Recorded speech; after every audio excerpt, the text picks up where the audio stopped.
Nouvelle scène de colère dans les rues de New Delhi. Les manifestants réclament que justice soit faite après l'enlèvement et le viol d'une fillette de 5 ans. En décembre, la mort d'une étudiante des suites d'un viol collectif dans un bus de la capitale avait déjà entraîné de nombreuses manifestations à travers le pays. Aujourd'hui, c'est à nouveau l'attitude de la police qui est montrée du doigt. Le comportement des policiers n'a pas changé, même après le 16 décembre dernier, quand ces 6 monstres ont fait preuve d'une telle brutalité. S'il y avait eu des changements dans leur attitude, aujourd'hui cette petite fille ne serait pas entre la vie et la mort dans cet hôpital.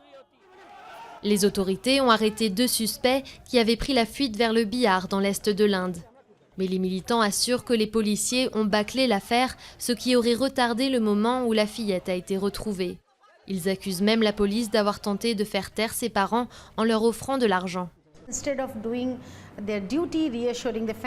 Au lieu de faire leur devoir, rassurer les proches et enquêter sur cette affaire, ils ont donné 2000 roupies aux membres de la famille de la fillette pour qu'elle se fasse soigner. Et ils leur ont dit « N'en parlez pas aux médias, n'en parlez pas, parce que ça va devenir une affaire politique.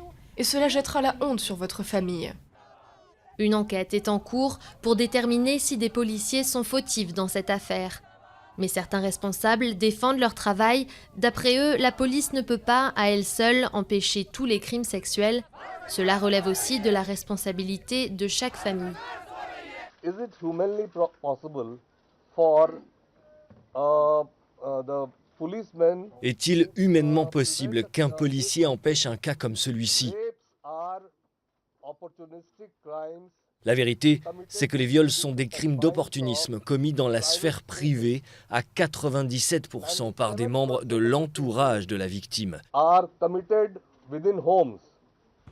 Cette année, le nombre de plaintes pour viol a plus que doublé dans la capitale. Le gouvernement a fait adopter une loi punissant plus sévèrement les auteurs de crimes sexuels, mais il y a encore beaucoup à faire. Car pour le moment, beaucoup d'Indiens ont le sentiment que les forces de l'ordre sont incapables de protéger les femmes et les filles du pays.